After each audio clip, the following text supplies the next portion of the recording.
This is part 2 of a 2-part series. If you haven't watched part 1 yet, please do so or this video might not make very much sense to you. In part 1 of this video, we laid the foundation for understanding the Korean gender war. We discussed the nature of hierarchy in South Korea and how it derives from adherence to Neo-Confucianism, and an entrenchment of Neo-Confucianism as a response to Japanese imperialism.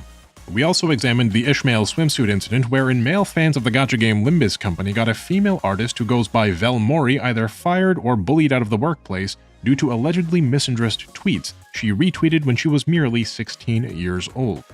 The drama surrounding Limbus Company has gone quiet, and developer Project Moon is off the hook for now.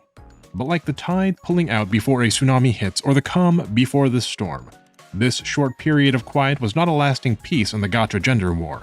It was merely an armistice. A new gacha drama was about to emerge, one far more ferocious and far more pervasive than the last. A drama that has had lasting consequences and that continues to be fought bitterly to this very day. Before we get to this drama though, we have to talk history. I can see you shuddering through your screens. No, not real history, at least not yet. No, before we get into this second, more severe, more pervasive gacha drama, we have to start with some gacha drama history. And a word from our sponsor. Once again, this video is brought to you by returning sponsor Brilliant. If you enjoy Moon Channel's content with its mix of video games and education, then I suspect that Brilliant will also be a great fit for you. Imagine if you could play fun puzzle games and at the same time also learn computer science or math. Sounds too good to be true, doesn't it? Well, Brilliant is just that. It's an online learning platform that provides thousands of fun, interactive lessons that range from basic to advanced topics. You could learn math or computer science or data analysis and more with only 15 minutes of interactive problem solving a day, all presented in bite-sized, low-pressure lessons that are as fun as they are captivating. You can try Brilliant free for a full 30 days by clicking on the link provided in the description of this video or by visiting brilliant.org/moonchannel. If you're one of the first 200 people to sign up, you'll even get 20% off an annual subscription. That's brilliant.org/moonchannel. Why settle for smart when you could be brilliant? Before we can get into the most recent gender gacha drama, we must understand the roots of the conflict in the gacha space. And to do that, we have to identify some of the key players in this performance, the first of which is DC Inside. DC Inside is a Korean forum of sorts that functions like an unholy marriage between 4chan and Reddit. Much like 4chan, DC has a tradition of anonymity, and many of the Korean internet's favorite memes and inside jokes come from DC's mimetic forges. And much like Reddit's subreddits or 4chan's boards, the site hosts many different communities called galleries, each of which talks about any number of different topics at any given time. A lot of the coordination of, we'll generously call them, information campaigns surrounding the Ishmael swimsuit incident, for example, came from DC Inside. But it would be completely inaccurate to say that DC Inside as a whole was responsible for those campaigns. Now, DC has been around for a very long time. It was founded back in 1999 and has only grown since then. Although DC has a bit of a reputation for being a right-leaning forum, this isn't necessarily the case. DC has many galleries representing many different political perspectives, as well as innumerous non-political topics, and they all tenuously coexist on the website. Back in the long-forgotten year of 2015, one such a gallery was made concerning the then hot-button topic of Middle East Respiratory Syndrome, or MERS. You may yet remember a time when more minor outbreaks like bird flu or swine flu were the worst pandemics the world had to worry about. Well, MERS, also called camel flu, was one of those outbreaks, and it was responsible for the death of almost 1,000 people. Now, in the MERS gallery, a rumor emerged that 2 women who had contracted MERS chose not to quarantine as instructed, and instead went to go shopping in Hong Kong, ostensibly spreading this dangerous virus. Although this rumor appeared to be false, the outrage was nonetheless palpable, and the MERS gallery users were quick to insult these hypothetical super spreaders by calling them kimchi-nyo, kimchi women, a derogatory term for undesirable, gold-digging / empty-headed Korean women, which is contrasted, ironically perhaps, against sushi-nyo, referring to allegedly more desirable and submissive Japanese women. Which just goes to show you that Miyazaki was right and anime was a mistake. That was a joke. By the way, I thought I should make that clear just in case. Please don't drive a protest truck around my office. Where was I? Right. Well, the use of these offensive terms and the proliferation of this apparently fallacious story of two selfish women led to some backlash amongst the female users of DC Inside, who came into this Mayor's Gallery and began trolling. But because the Mayor's Gallery was relatively small and there were so many women pouring into this gallery to troll, something rather unusual happened. Women outnumbered men in a gallery on DC Inside and were able to seize control, however briefly, of the narrative. The women's trolling included making degrading statements intended to provoke men. They made bait-and-switch posts in the gallery that appeared at first to be supporting the male position, only for users to click through and discover a chart, for example, showing that 94% of felonies in South Korea are committed by men. The women also reversed common male chauvinist memes in a tongue-in-cheek way, taking kimchi women, for example, and turning it into kimchi men, in order to anger their male counterparts, a technique that would later become known as mirroring. This brief moment of control, of empowerment if you want to call it that, had a ripple effect. The vastly outnumbered and generally voiceless community of women on the Korean internet now had a tool, a successful way to troll and seek catharsis, albeit in an arguably rather toxic manner. And they took what they learned from the Mayor's Gallery into the rest of the Korean internet, bringing with them their trollish tactics and a decidedly feminist slant. This informal organization of trolling women called themselves the Megalians. A combination of Mayor's Gallery and Egalia's Daughters, a book by Norwegian author Gerd Mjøen Brantenberg, where women rule the world and men have the more subordinate role. I find this to be a rather ironic decision, given that the book asks the reader whether or not the problem is gender in and of itself, or whether the problem is power, is control. But I digress. We'll get to that topic later in the video. These Megalians, now tentatively organized, trolled DC Inside harder than ever. Misogynist terms and memes were turned into misandrist memes. Misogynist galleries were spammed with bait-and-switch posts, and as anger grew over the trolling, the DC Inside mods took action, banning a lot of these mirrored misandrist memes without similarly banning the original offensive phrases they came from. The Megalians themselves started to be banned en masse, and so they took to Facebook and organized there, before thereafter starting their own forum website, Megalian.com. Megalia was highly controversial in South Korea. Their mirroring memes disrupted the status quo and pushed back against the strict confines of Korean hierarchy in ways that are considered irredeemable within the context of Korean culture. On the one hand, Megalia's protests and fundraisers did assist in various women's rights causes and gave women in Korea a powerful, influential voice on the internet for arguably the first time in Korean internet history. But on the other hand, Megalia's culture came from DC Inside, which again is like 4chan, and the humor and language of such a culture translates extremely poorly into real life. DC Inside might be trollish and crude, but it isn't the face of the men in this conflict. Korean society as a whole is the face of men, so to speak. The feminists being largely represented by Megalia in the eyes of the public, that didn't necessarily go over quite so well. But as is typically the case with anything built out of the anarchic whims of a site like 4chan or DC Inside, Megalia's worst enemy was itself, and infighting in that community tore it apart, causing the Megalia Facebook group to go quiet in 2016 and the Megalia website itself to close in 2017. Megalia may have only existed for 2 years, but the legacy of those 2 years has been burned into the psyche of the Korean internet.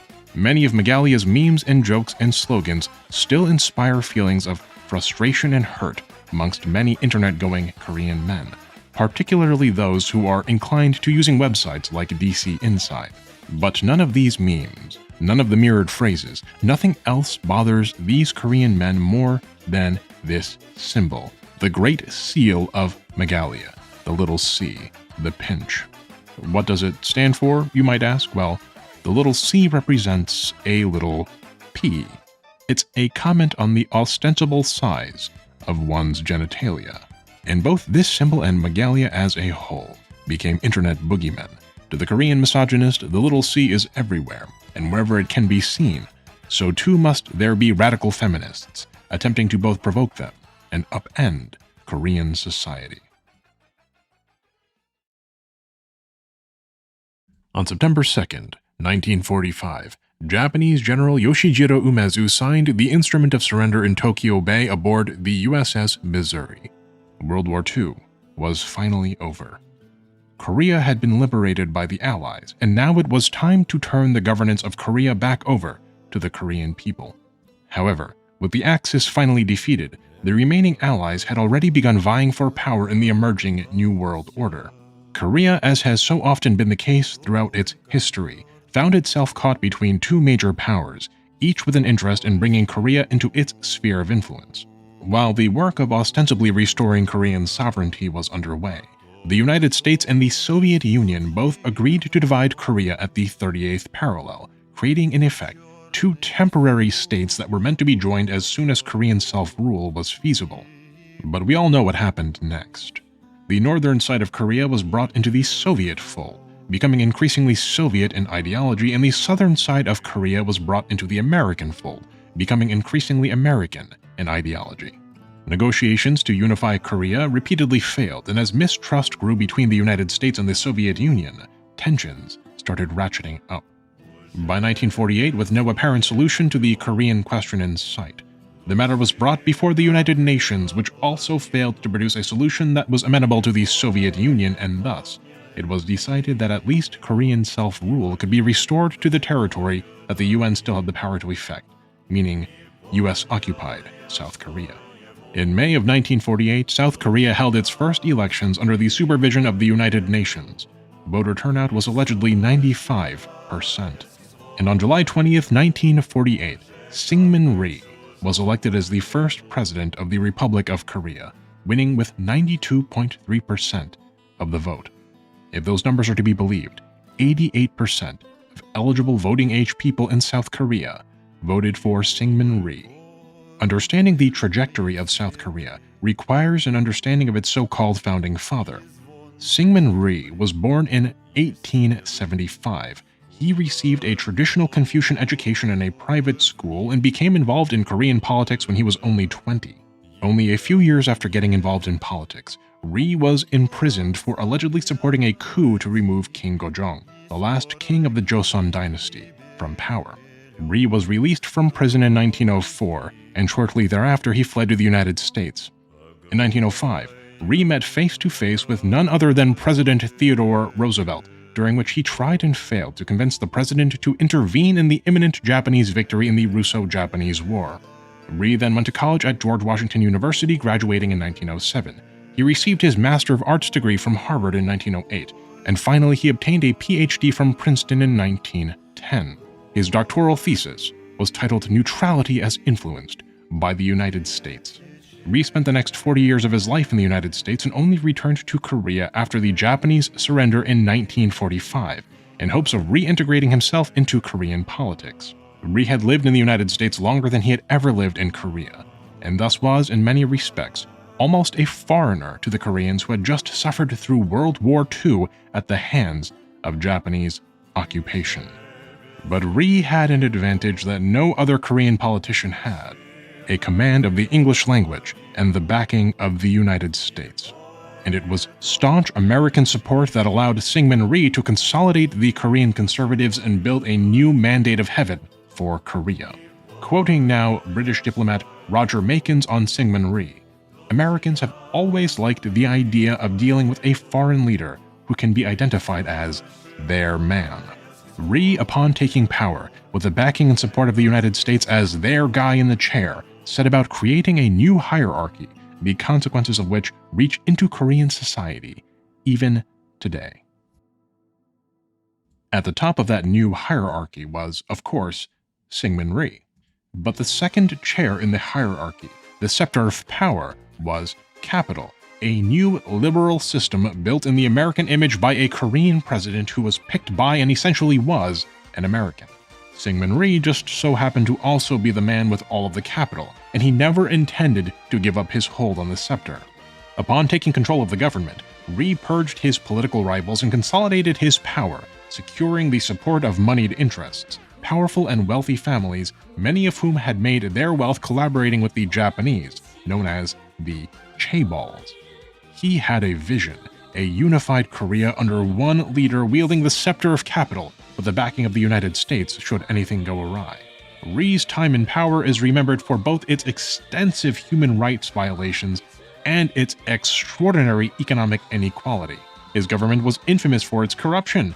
Every layer on the hierarchy stole from the layer beneath it. But believe it or not, when one considers the whole story of history, Rhee may have been the better of two evils. For you see, on the other side of the 38th parallel, the Soviet Union's strongman, one Kim Il-sung, had aspirations of his own. He too had a vision, a dream of a unified Korea, and he too had built a new hierarchy with himself at the top. Now look, there's a lot of nuance here that I don't have time to get into. North Korea wasn't always the way that it is today. But Kim Il-sung and his family remain at the top of the hierarchy in North Korea, which is the important takeaway. In South Korea, if you walk around the big cities and the places of greatest global importance, you will see what represents the top of the modern South Korean hierarchy. Signs and billboards and pictures of things to buy, of things you need, of the companies that you work for. In North Korea, if you do the same, walking around important places, if you're allowed to do that, you will see pictures of Kim Il-sung and his descendants. The Kim family remains at the top of the Confucian North Korean hierarchy, wrapped in a blanket of plausible deniability Juche ideology. And it is, in part, Korea's Neo-Confucian legacy that enables the Kim family to maintain its chokehold on North Korea to this day. In any case, on June 25, 1950, the North Korean military crossed the 38th parallel and began its invasion of South Korea. Syngman Rhee declared in a brave address that every cabinet member, including myself, will protect the government and parliament has decided to remain in Seoul. Citizens should not worry and remain in their workplaces. In truth, Syngman Rhee had already fled south to Busan, and he had even ordered the military to blow up the Han River Bridge in order to prevent the North Koreans from following him. In so doing, he had trapped much of the remaining civilian population in Seoul. Throughout the Korean War, Rhee and his government acted as an anchor on the UN war effort. Consider, for example, the infamous National Defense Corps incident, where funds that were supposed to go towards military supplies were embezzled by the Rhee government, leading to the deaths of 50 to 90,000 conscripted soldiers and the incapacitation of another 200,000 conscripts to frostbite.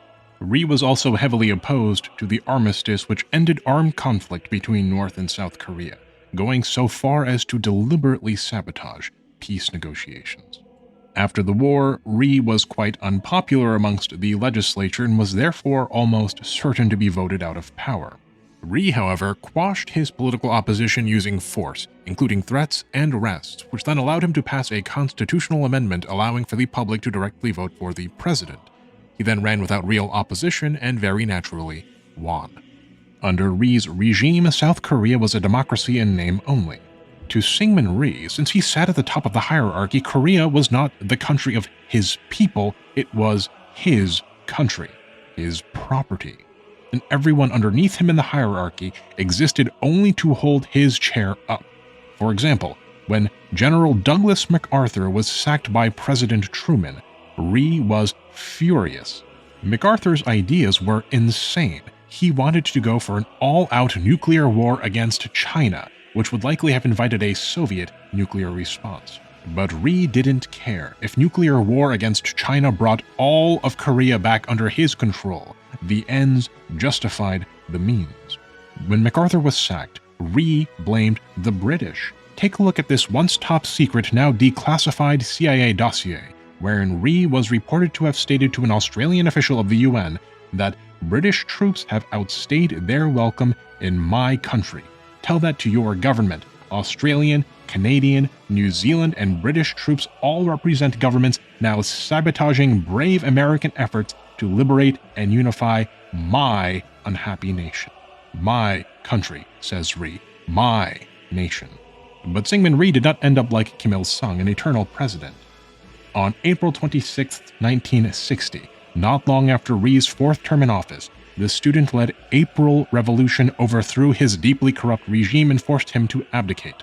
And 2 days later, on April 28th, as protesters closed in around Rhee's presidential palace, the CIA snuck Rhee out of South Korea and brought him back to the United States, where he lived thereafter in Honolulu.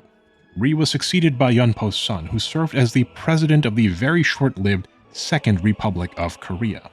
The Second Republic of Korea lasted for only a little over a year, but factional infighting and an economic death spiral led to the rise of one of South Korea's most controversial and important leaders, a figure that we in the West barely even learn about if we learn about him at all. The third president of South Korea, Park Chung-hee. Park Chung-hee seized power from the Second Republic through a military coup and was elected president in 1963. Park, like Rhee, was an authoritarian through and through. His government was noted for its very extensive human rights violations and for the Joseon Constitution of 1972, which made him essentially dictator for life. And Park, also like Rhee, saw the value in both utilizing the Confucian hierarchical programming of Korean society, but also in placing capital at the top of that hierarchy. Park ostensibly wanted to do away with tradition, but some traditions could still serve his purposes. Capital would grant Park legitimacy, the legitimacy he needed to be the dictator of South Korea. But unlike Syngman Rhee, Park Chung-hee was both shrewd and ambitious. Instead of merely hoarding wealth via corruption like a dragon, Park Chung-hee knew that the true power of capital is not in hoarding it for oneself, but in using it to control others. Perhaps it was national pride, perhaps it was a genuine love of his people, or perhaps he just wanted the benefits of ruling over a more prosperous nation. Whatever the motives, the facts remain. Park Chung-hee was critical in changing the trajectory of the South Korean economy, pulling it out of the malaise of war and into the economic limelight. To that end, Park combined many different economic theories and models to develop a path that fit the Korean context. For example, Park copied the Soviet Union's 5-year plans as a means of spurring rapid industrialization. And to fulfill those 5-year plans, Park looked to the Japanese model of development, which intertwined industry and government in order to create and develop native industries that could compete globally after a time of development. Accomplishing this feat would require more than just absolute control over the government, however, and so Park Chung-hee built up the power of the number 2 in the hierarchy just as his predecessor did. He empowered the chaebols.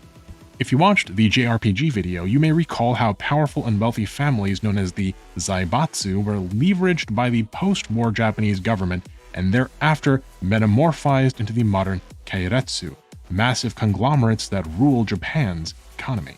Well, just as Korean Confucianism is more extreme than Japanese Confucianism, the chaebols are like the keiretsu, but even more influential in South Korea, and even more exclusive in nature.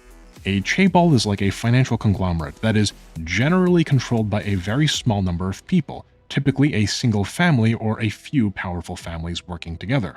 Some of these chaebols were preferential partners, we'll call them, of the corrupt Rhee government. And as we had mentioned, some chaebols even derived their early wealth from collaborating with the Japanese during their occupation of Korea. The Park regime promised to abolish the corruption of the Rhee era, arresting many of the industrialists behind the chaebols, only to then reduce the charges to mere fines behind closed doors in exchange for their cooperation. The plan was simple. The government empowered the chaebols by subsidizing their development, guaranteeing their foreign loans, and protecting them as they grew, until their goods and output reached a point where they could compete in export markets, a plan of export-led industrialization. Park was happy to empower the chaebols as they reinforced his position at the top of the hierarchy. The growing Korean economy lent his otherwise brutal authoritarian rule substantial legitimacy.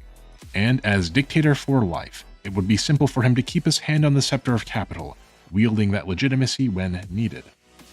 But therein lies the problem. One can only be dictator for life as long as one's life is. And the problem with putting capital in the second chair of the hierarchy is that people live only for a short time, while ideas can potentially live forever. The Megalia movement, being a product of the anarchy of DC Inside, was not internally stable. There was no unifying statement of beliefs. Some Megalians cared most about pushing for women's rights, and others cared more about venting their frustrations with men. Some Megalians wanted to troll, and some wanted to protest. Some Megalians were against all men, and thereby found gay men the most detestable of all for being men who loved men. Those Megalians allegedly outed gay men in straight relationships or harassed trans women. Other Megalians were progressives who wanted to unify the Megalian women's rights movement with the smaller Korean LGBT movement. Let's call a spade a spade. Megalians have done some genuinely heinous things, but it has always been a decentralized movement, pulling in many different directions. This internal instability caused Megalia to explode into many smaller websites, with one in particular, a forum called WoMad, being the largest and also allegedly the most extreme. By mid-2016, Megalia was already on the way out the door. It was already in the throes of collapse. But this did not stop Korean male gamers from seeing the specter of Megalia behind every shadow. On July 18, 2016, voice actress Kim Jae-on, who was voicing a character in the popular Korean game Closers, tweeted a picture of a t-shirt. The shirt's design was a simple slogan written in English: "Girls do not need a prince." This is hardly a controversial statement in the West. In fact, it's been the plot of like every single Disney movie since Tangled came out in 2010. The tweet was accompanied by another English statement, a quote from the cartoon Star vs. the Forces of Evil: "I don't need a hero, I need a friend." 12 hours after posting this tweet, Kim Jae-on was fired from her voice acting job for Closers. That shirt, you see, was produced by Megalia. And male gamers were furious at Kim Jae-on for supporting what they called an anti-man hate group. When Kim thereafter refused to take the tweet down, the men went to the publisher of Closers, Nexon, and within those 12 hours, Kim's position had been terminated. Both Nexon and Kim later issued statements explaining that the departure was, and I quote, "a mutual understanding." And Nexon said, "We had already paid for her contract and the actress amicably agreed to leave." Does that sound familiar to you at all? It should. We've discussed how Japanese companies lay off employees in prior videos, and we saw how Vel Mori in the previous video was let go in this same way. They aren't fired, they've left amicably, of their own accord. In any case, after Kim Jae-on left Nexon, the angry mob turned its attention to other women, artists and voice actresses and musicians. NPR cites Lee Jun-heng, a South Korean computer programmer and columnist, who states that over 80 people were badgered into issuing public apologies. Park In-ah, a professor at Chunkang College of Cultural Industries, is also cited by NPR. He stated on July 24th via Facebook that many people are accusing him and his institution of being Megalia sympathizers for his previous social media posts in support of feminism. Women were scared into silence, and very few elected to speak up in defense of Megalia. The few who did would quickly come to regret their decision. The tsunami of anger moved very quickly. The tweet occurred on July 18, 2016. The firing occurred 12 hours later, and the 80-plus public apologies for supporting feminism had already occurred by July 29th. The anger and division over this t-shirt and the subsequent firing were so deep and so vast that real-life political consequences emerged. The Justice Party, a left-wing political party in South Korea that was founded in 2012 and that has a few seats in the National Assembly, issued a statement criticizing Nexon for the firing of Kim Jae-on. One might expect a left-leaning political party to be in support of feminist causes, but the party's support of Kim Jae-on proved to be very internally controversial. The party's seniors, who remember have all the power in the hierarchy, were in support of Kim Jae-on, but not all of the junior members were, and some of those members defected from the Justice Party and went on strike. Korea Jungan Daily cites the then Justice Party spokesperson Han Chang-min, who stated that Korea has not witnessed such an incident since the pro-North Korea dispute that caused the Democratic Labour Party, a predecessor of the Justice Party, to split up in 2008. You heard that right. The t-shirt with the plot of Frozen on it and the tweet quoting the American children's cartoon were equal in political consequence to relations with North Korea. And this was just the beginning. For you see, sometimes support of Megalia is more direct, like buying and displaying a t-shirt. But after this incident, supporters of Megalia and ostensibly of feminism had to be more discreet in their support. What these supporters, these artists and creators did then is they allegedly began to incorporate the Megalia symbol, the pinch, the little c, into media that they were producing. It's like the world's saddest game of Where's Waldo. And yes, Brits, that is indeed what we call Where's Wally, but we're not going to get into that in this video. A piece of media is made, and a feminist will allegedly sneak in a Megalia pinch symbol. Although there is limited to no proof that any feminist has actually purposefully done this, the men will nevertheless then scour various media, find the symbol, and demand an apology and retribution for the hate speech. Here's the problem though, the Megalia symbol, the pinch, is also just a very common hand gesture. Look at this advertisement for fried chicken, for example, or this advertisement for sausage, or this photo of YouTuber JJ eating a piece of chocolate. Each of these were targeted by Korean men as being radical feminist, misandrist hate speech. Look at the comments in the last video. There are many Korean men who genuinely felt deeply hurt and offended by this symbol appearing on the thumbnail. It's a symbol of hatred to them, akin to a slur. Drama surrounding this Megalia symbol making its way into media, intentionally or otherwise, has become a relatively common issue in South Korea. A company publishes some advertisement or music video or animation, a pinch is discovered, the men demand an explanation, and the hand gesture then gets censored and someone apologizes, gets fired, or both.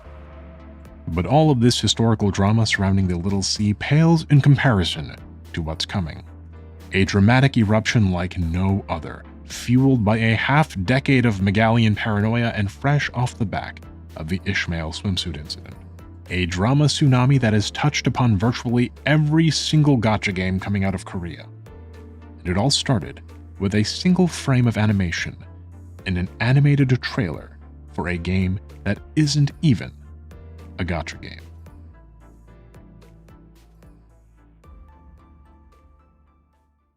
There is a new government tonight in South Korea. Park Chung-hee, who ruled the country for more than 18 years, is dead. The new government announced that President Park was killed by a shot fired accidentally by the head of South Korea's Central Intelligence Agency at a dinner party Friday night in downtown Seoul. However, there are other reports that indicate the shooting may not have been accidental, and Park's chief bodyguard and 4 others were also killed. We have 2... As long as the economy thrived, so too could Park Chung-hee get away with his autocratic rule. But as the South Korean economy slowed in the 70s, discontent quickly grew, and without the legitimacy of growth, of wealth, the repressive actions of Park's government became increasingly intolerable to the people. On October 16, 1979, students from Busan National University organized protests against the Park regime, which quickly grew into a mass protest and spread from Busan to nearby Masan and Changwon. This mass protest became known as the Buma Uprising, and it culminated with Park Chung-hee declaring martial law and conducting mass arrests. By October 20th, the uprising had been quelled, and the Korean military patrolled the streets of their own country in defense of their dictator. But in a surprise turn of events, just 6 days after the uprising had been quelled, Park Chung-hee was assassinated by his own director of intelligence, Kim Jae-gyu, while having dinner at a safe house. The motives for the assassination are still debated to this very day, but we needn't conjecture. Kim himself, in his final statement at trial, provided his motives outright. In his own words, he wished to restore free democracy, to prevent further bloodshed of Korean people, to prevent North Korean aggression, to completely restore the close relationship Korea had with its strong ally in the United States, and finally, to restore Korea's honor in the international community by cleansing it of a dictatorship. Whatever the motives, Park Chung-hee, dictator for life, was dead. The period of protests and attempts at democratic liberalization that followed immediately after Park's death was called the Seoul Spring, and it lasted from October 26th, the date of the assassination, to May 17th, 1980, the date on which Major General Chun Do-hwan seized power in another military coup. But the significance of May 17th in Korean history is eclipsed by the events that would follow, the very next day. Upon seizing power, Chun Do-hwan immediately implemented martial law, prohibiting any political activities and arresting opposition leaders. In response to this abuse of power, students at Cheongnam National University staged a protest, which Chun Do-hwan called the Gwangju Riot, and he ordered his military to violently suppress the protests. The resulting massacre is known in Korea simply as May 18th. The true death toll of the massacre, as many things are in Korea's modern history, is still debated to this very day. In spite of this massacre and how deeply unpopular Chun Do-hwan was neither assassinated nor overthrown. The Korean economy, you see, escaped the doldrums of the 70s and began to grow again with the help of cheap oil and American support of the Chun regime, which bolstered Chun's legitimacy. You don't have to take my word for it. Consider the words of none other than our friend the CIA, again, which writes in this different once secret but now declassified dossier the following. Chun's prospects for getting through the next few years without serious trouble are good. First, Chun has gained the reluctant acceptance of the general public. Many working-class Koreans attribute the long economic recession to the loss of strong leadership after the assassination of Park and seem willing to give Chun a chance. Later in the same report, the CIA determines that the public expects Chun to solve the country's economic woes. The fate of the economy will thus be a key factor in Chun's ability to maintain confidence in his leadership. The path to victory seemed obvious then. Chun must wield the scepter of capital at least as well as Park did, and better than Rhee did. And he succeeded in doing just that, arguably with a little bit of help. Despite seizing power in a coup, despite massacring his people in the streets, the legitimacy granted to him by his cooperation with capital interests and the United States was enough to keep him in power. Yet in so doing, by relying on capital interests, the power of the chaebols increased once again. In what was dubbed the trial of the century by local media, Chun was later found guilty of mutiny, treason, and bribery, and sentenced to death. In their verdict, judges said Chun's rise to power came through illegal means which inflicted enormous damage on the people. The ruling was, however, commuted by Seoul's High Court in recognition of Chun's role in the fast-paced economic development of the country. Chun abdicated his position after just one 7-year term in office as per the rules of the 1981 Constitution, and the presidency passed to Chun's chosen successor, Roh Tae-woo, the first democratically elected president of South Korea.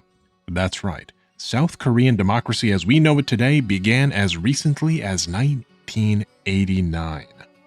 And Roh continued the legacy of Chun Do-hwan, who himself in many ways borrowed from Park Chung-hee, who borrowed from Syngman Rhee. Wield the scepter, build the chaebols, use the chaebols to build the economy and skim a bit of money off the top via corruption and chaebol contributions to illegal slush funds. Only with the passing of each leader, the power of the chaebols grew and the power of the government waned.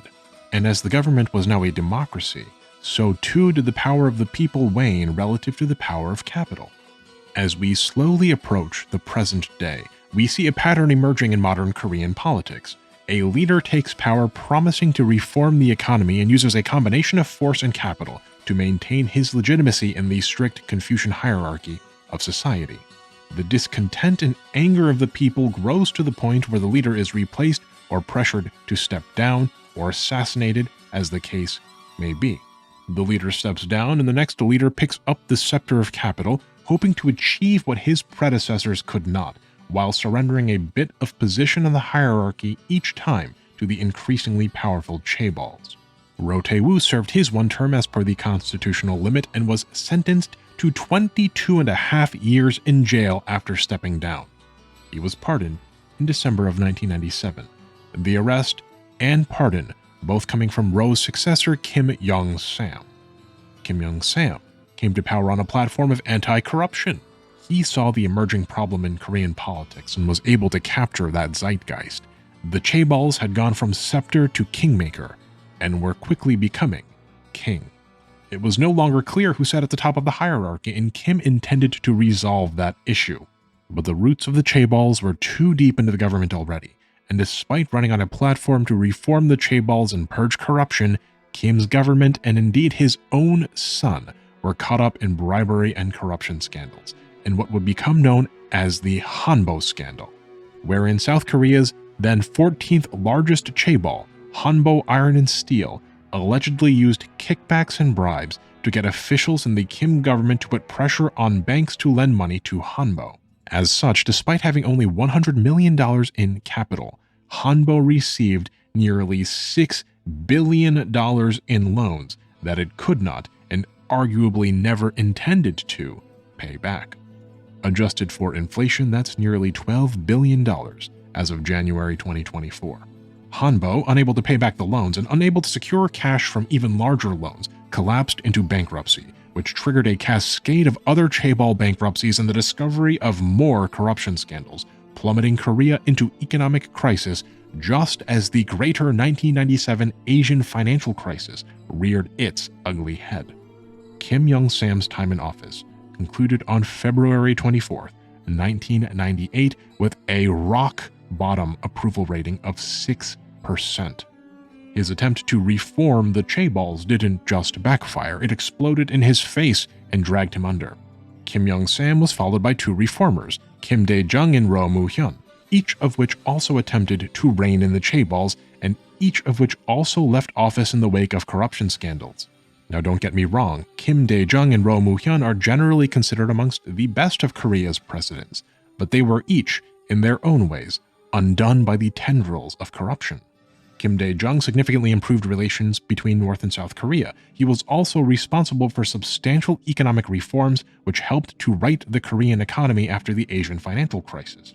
He wielded the scepter of capital very well, but in doing so, also substantially empowered the chaebols. Since the economy was built on the backs of the chaebols, saving the economy meant conceding and shoveling money into the very organizations responsible for derailing the economy to begin with. Kim Dae-jung didn't have much of a choice though. It was that or have the economy deteriorate further, and the latter was unthinkable.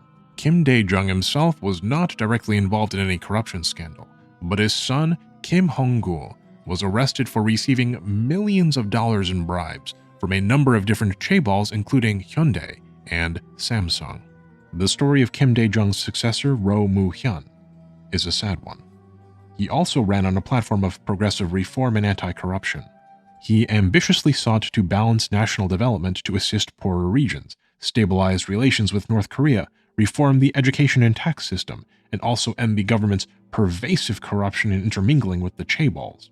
But he was fought tooth and nail by the anti-reformist opposition, who went so far as to attempt a spurious impeachment, which had the opposite effect actually, boosting Roh's popularity instead of tanking it. Roh's attempts to rein in the chaebols also caused some economic distress. He was forced to make several unpopular decisions, which in the longer term may have corrected the course of the Korean economy, but in the short term damaged the profits of the wealthy and powerful. And despite being very anti-corruption and genuinely attempting to reform the system, Roh also failed to avoid corruption in his own government. Roh Moo-hyun's older brother, Roh Gun-pyong, was sentenced to 2.5 years imprisonment, having been indicted on charges of receiving billions of Korean won in exchange for helping the state-run National Agricultural Cooperative Federation, better known as Nonghyup, take over Sejong Securities Co., amongst other allegations of corrupt behavior. Nowadays, Sejong Securities is better known as NH Investment and Securities Co., and despite still being tied to Nonghyup, is deeply intertwined with the chaebols in a way that is inscrutable to the average person. Other members of Roh's staff and family were also investigated on charges of corruption, with Roh himself even accused of corruption, though those charges were of dubious veracity. Although the final tally of alleged corruption was rather limited in comparison to Roh's predecessors, the fact of the matter remained, even Roh, the most serious, most idealistic reformer and anti-corruption advocate that South Korean politics had ever brought into power, was not immune to corruption and the insidious power of the chaebols. Roh stepped down in 2007, and his chosen successor, Chun Dong-young, was defeated in a landslide by Lee Myung-bak, the former CEO of the chaebol Hyundai Engineering and Construction. On May 23, 2009, Roh Moo-hyun, in retirement now at his home in rural Bongha, but still under investigation for corruption, took his own life, leaping off a 45-meter, 150-foot cliff to his death. He left a suicide note, which read, in part, "I am in debt to so many people. I have caused too great a burden to be placed upon them. I can't begin to fathom the countless agonies down the road." The tragic suicide of Rhee, pursuant to allegations of corruption, was sadly just one of many similar suicides. In just that period alone, between 2008 and 2009, South Korea also saw the corruption investigation-related government official suicides of Kim Yong-chul, a former secretary of a prime minister, An Sang-yong, the former mayor of Busan, Park Tae-young, the former government of Jeolla province, and Oh Gyun-sup, the then mayor of Yangsan City. Rhee's popularity shot up after his suicide, and today Rhee Moo-hyun is remembered as a president who truly cared about the people, an idealist who worked a great deal to improve human rights in Korea, and who died an ignominious death after being subject to dubious allegations and investigations into corruption by, ironically, an opposition funded and empowered by the very chaebols responsible for said corruption. We are closing in now on the present day, but if you've been following along, I suspect that you can already see where this story is going. There is no such thing as power in South Korea without the involvement of chaebols. Capital is no longer merely the kingmaker, it is the king, the emperor, the top of the hierarchy. And not even the most idealistic reformers can hope to fight against it. The power of the chaebols, of capital, is so insidious, so pervasive, that even if one isn't corrupt themselves, one's cabinet, one's staff, one's friends, one's own family can still be turned with the right incentives. On or about November 23, 2023, Nexon, the developer and publisher of MapleStory, the very same Nexon who fired or otherwise let go of voice actress Kim Ja-yeon, released an animated trailer promoting an important new patch which remastered the game's Angelic Buster class. The trailer is beautifully animated and terribly cute, but it would soon find itself at the very center of a new crisis. The Korean Gacha men, still on high alert due to the recency of the Ishmael wetsuit incident, discovered a few frames of animation in which Angelic Buster appeared to be making the pinching symbol of Megalia, the little C. You can see it for one frame in the intro of the animation and once more later as Angelic Buster is spinning. A firestorm erupts, and a similar song and dance occurs. This briefly visible pinching motion must be the work of a radical feminist, as only a radical feminist would include this dog whistle, this anti-male, hate speech, slur in an animation. All eyes were on the animation studio that created the trailer, Studio Popuri, also known as Studio Root. And as the chauvinists dug deeper looking into Studio Popuri's past animations, something became very clear. The hand pinch signs were everywhere, in Korean games ranging from MapleStory to Blue Archive, from Epic 7 to Dungeon Fighter. Where Studio Popuri was, there too was the pinch. The first target that the angry mob lashed out at was Nade, the vocalist for the song in the animation. She had retweeted old tweets that were in support of Kim Ja-yeon back in 2016, which was enough to paint her as a misandrist, a man-hater. But Nare didn't draw anything, she was a vocalist, not an animator. So someone else put the pinch into the animation, right? Well, the next target was a woman named Taeso, an animator and team leader at Studio Popuri. She had an old tweet in which she stated that she would never stop being a feminist, even though she'd had her social media accounts blocked for being offensive towards men. She stated further that she will always continue to be a feminist, stealthily and subtly. Most damning of all, she also liked a tweet that was critical of Limbus Company's firing of Vel Mori. Nexon and Studio Popuri were inundated with angry complaints, and as was the case with Nexon in 2016 and with Limbus Company, both Nexon and Studio Popuri immediately capitulated.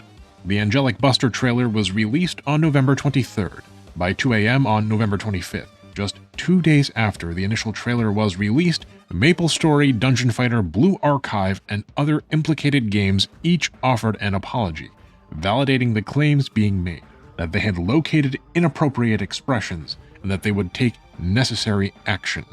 Kim Chang-sup, the director of MapleStory at Nexon, held a live stream press conference in which he reassured the angry MapleStory players that we will never allow a culture that publicly expresses hatred towards others and those who enjoy such a culture to defame MapleStory.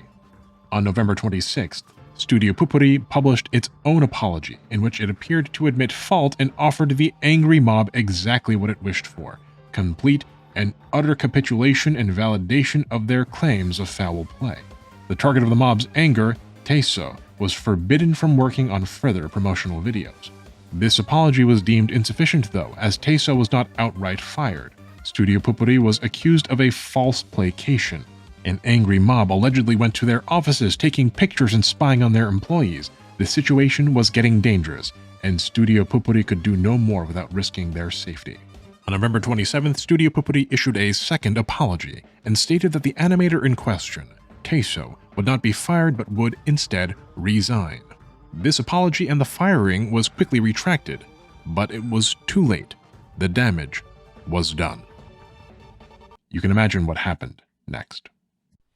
게임 홍보 영상에서 남성 혐오를 상징하는 표현이 들어갔다는 논란이 불거졌습니다. 한 애니메이션 스튜디오가 제작한 게임 영상을 두고 주로 알려진 혹은 저희가 파악한 모든 영상들은 사과했는데 여성 단체들은 집회까지 열며 반발했습니다. 을 하는 거죠. 그 회사의 물건을 사지 않아야 할 시대고 회복이 불가능한 경우들도 있거든요. 의 경제적 기반을 위협당하고 있다고 주장했습니다. 또 게임 문화 속 페미니즘 혐오 몰이를 맡긴 다른 게임 제작진도 진상 같은 제작사의 영상을 맡긴 넥슨의 전 게임 업계가 논란 친이즘 검증이야말로 성성 혐오 논란에 휩싸였습니다. 게임사와 영상 제작사 모두 적극 사과를 했지만 여성계는 억지 논란이라고 반발하고 있습니다. 오늘 여성단체의 기자회견을 앞두고 살인 예고편이 올라오기도 했습니다. 백승우 기자가 전하겠습니다. Once again, the controversy was so severe that it made Korean national news with a much more in-depth segment this time. On November 30th, a week after the Angelic Buster trailer was released, 3 days after Taeso's resignation, an incredibly unsurprising discovery was made. After a media investigation, it was reported that the animator who drew the controversial Angelic Buster scenes was a man in his 40s. Quoting now a major newspaper, Gyeongyang Shinmun's article, Maple Index Finger Storyboard Drawn by a Man, as a result of coverage by the Gyeongyang Shinmun on the 30th, it was confirmed that the original storyboard for the video in question was handled by Mr. A male animator in his 40s from a company other than Studio Pupuri. Mr. A was an additional manpower sought due to the urgent deadline presented by Nexon. Basically, everyone involved in this animation, it turns out, was male, and industry officials found that it was impossible for a malicious edit to have occurred, adding a controversial frame. But that didn't stop the harassment, and the Gyeongyang Shinmun confirms that Mr. A, the artist, and Mr. B, the male supervisor in his 50s, were both harassed over their involvement. But just like with Velmori, it didn't matter anymore to the men that Taeso had nothing to do with the finger pinch in the Angelic Buster trailer. If Studio Pupuri has a feminist working in their midst, one who has a stated intention to do feminist things, nothing that they say can be trusted. The women staged protests in front of Nexon's offices, and the men retaliated with threats of violence on social media. Studio Pupuri's employees were harassed endlessly, allegedly receiving threats and hate messages and even having their personal information shared online. Taeso herself also had her personal information and phone number leaked to the public by angry men. She became a victim of cyberbullying in the form of sexual harassment and death threats, all over some retweets and allegations surrounding art she didn't actually draw. Once again, an innocent woman had been targeted, and an entire company had been brought to heel over something painfully trivial, a few frames of a hand gesture in an animated trailer with no bad intentions behind it. But unlike the Ishmael swimsuit incident, this time, the drama broke containment. The angry men turned their attention to other games, and as many of them came from the gacha game community, their targets were disproportionately gacha games. They began tearing apart every single animated trailer, every frame of art, searching for the Megalia pinch.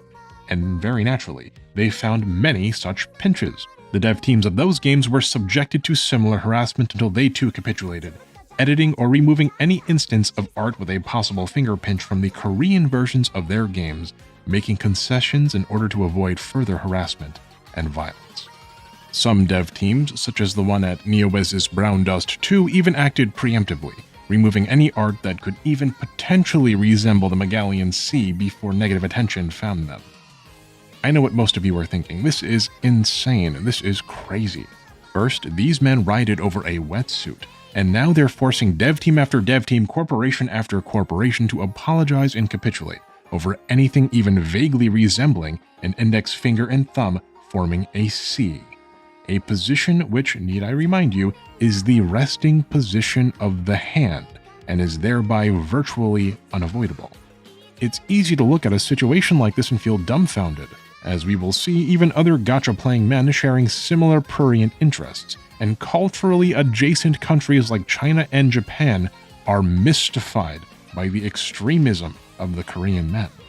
But in truth, the anger being vented, the frustrations being expressed towards Project Moon and Velmori and Studio Popuri and Taiso, they aren't really about swimsuits, or finger pinches, or hate symbols.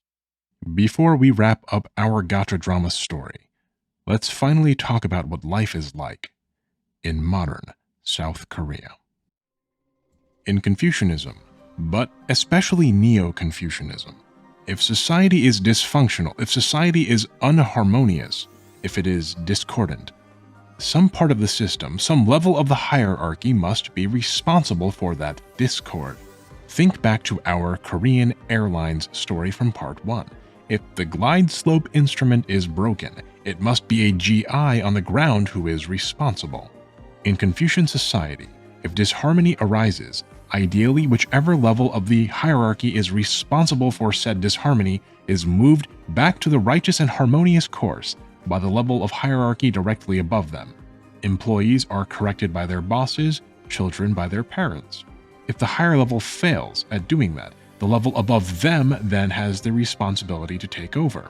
If each layer continues to fail, eventually the emperor steers the entire ship of society in the direction that can bring it back to harmony and order, hopefully integrating any necessary social change in the process.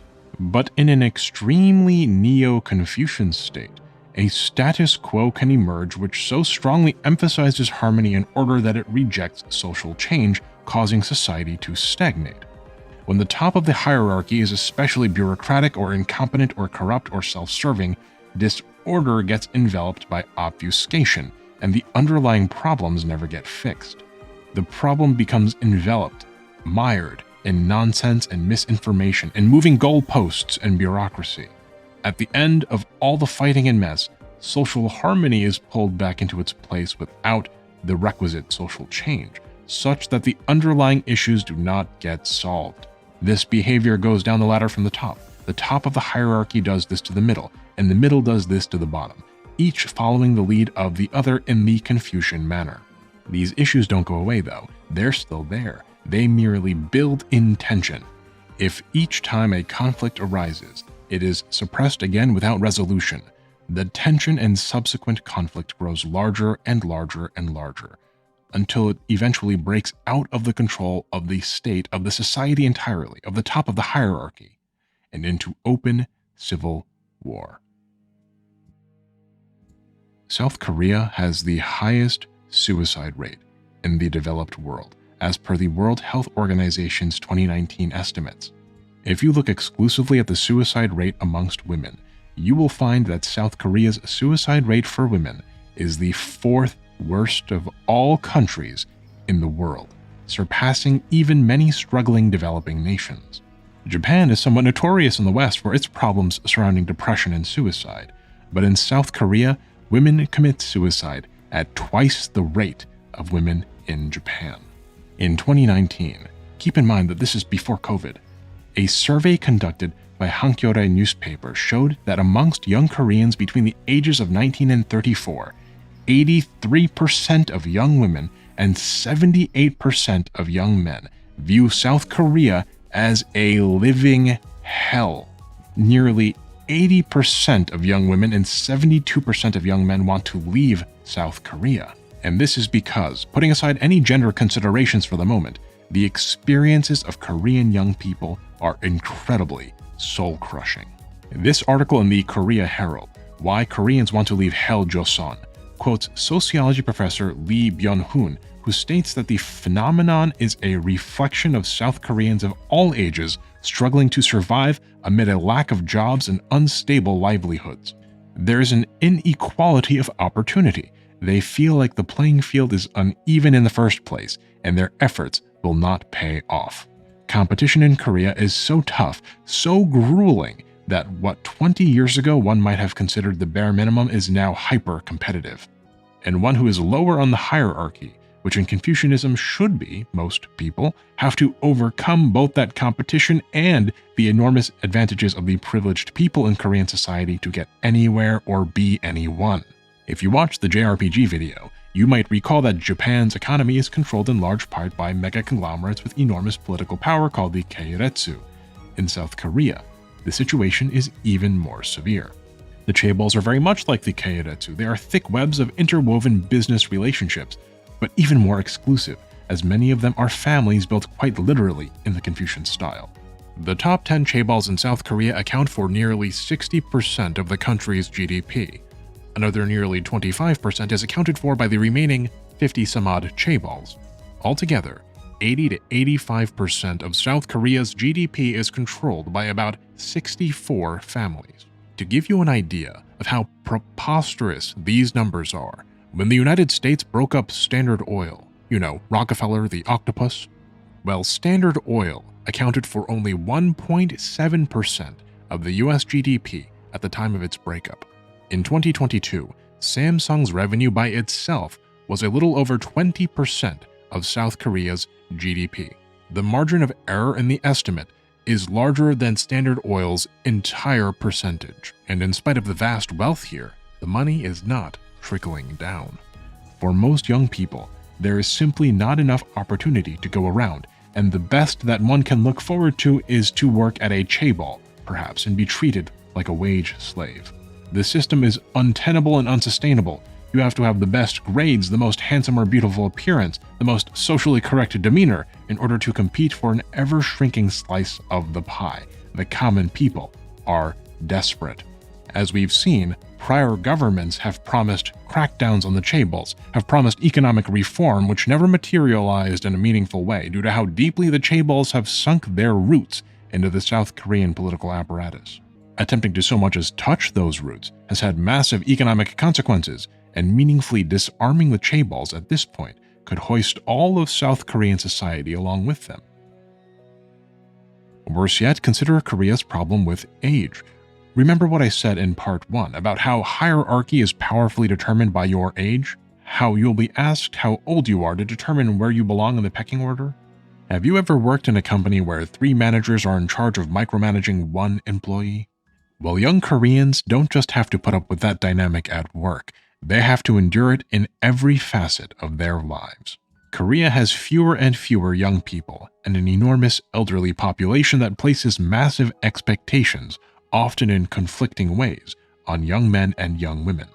Expectations that are impossible to meet given the current economic realities of South Korea and the governmental capture of the chaebols, endlessly siphoning the nation's wealth away from the populace and into exclusive, powerful chaebol families or corrupt politicians. And these young people must now also balance the cost of an aging society against their own limited avenues for opportunity or self-realization. Korean young people then have been thrust into an impossible situation. Their incredibly Confucianist society has been captured by the chaebols, an immortal emperor with roots that dig down very deep into each level of the hierarchy. Young people are fiercely competing with each other over ever-decreasing opportunity. They are becoming increasingly desperate, and the problems they face are incredibly difficult to even understand, never mind change, obfuscated as they are in that Confucian way. They are miserable, and the misery in their lives seems completely outside of their control. With this general primer on the experiences of young people in South Korea, let us also now break down what life is like for each gender in this gender war, armed as we are now with the context necessary to understand just how serious and deeply rooted these problems truly are. It's hard to be a man in Korea, but doubly so to be a young man. Society places enormous expectations upon you, and if you fail to live up to them, you are treated not as a human being with dreams and aspirations and hopes, but as a disgrace, a black sheep, a monster. The generations immediately before you managed to live up to expectations because expectations were both much lower then, and many of them experienced Korea's economic miracle. They experienced unparalleled growth, and so their expectations are both higher, and they were able themselves to carry the expectations of Korea's ultra-Confucianist demands upon their backs. But you are stuck in an era of stagnation. You are one cog in an enormous machine competing against countless other cogs for a pittance of coin, and ambitiously, a shred of respect, of self-worth, of belonging. But instead of respect, you are awarded with disrespect for your efforts, disrespect from your elders, disrespect from your peers, disrespect even from your subordinates. Every year, hundreds of thousands of Korean young men like yourself are conscripted against their will into the military. If you choose not to serve, you might face jail time. Future employers might refuse to hire you if they see you didn't do your time in the military. These 2 years are treated less like actual time in the military and more like a hazing ritual, cruel and grueling for absolutely no good reason. Once you get out of the military, you then have to return to civilian life and find jobs that can support a whole family on your own. You have to run the gauntlet and wear the suits and suffer the indignity of slave-like labor. And that's the best case scenario for you if you aren't born into a position of privilege. If you aren't born into such a position of privilege, where you can't leverage your family's resources or prestige or network, then you must carry all of these expectations as well as a 10-ton weight of societal shame at having not been able to succeed.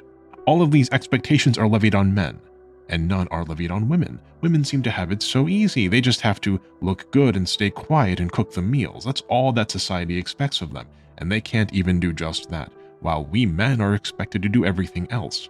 To provide for the family, to build a generational wealth, to pay for the dates, to pay for the places the women live and the clothes they wear and the food they eat, to serve in the military against our will, all while being disrespected by everyone around us, by the elderly, who don't understand why we aren't doing as well as they did, by foreigners who don't understand the expectations our society places on us, and by our own women who seem to expect more from us than what we can provide, and accuse us of crimes that we aren't committing. Something must be wrong. The system is failing us because the pieces aren't in the right place. What could it be? The people are subordinate to the government, the sons are subordinate to their fathers, the younger are subordinate to their elders. But the women, they want more, they expect more, and they offer disrespect instead of appreciation for the suffering we must endure on their behalf. Why do the women insist on piling more onto us?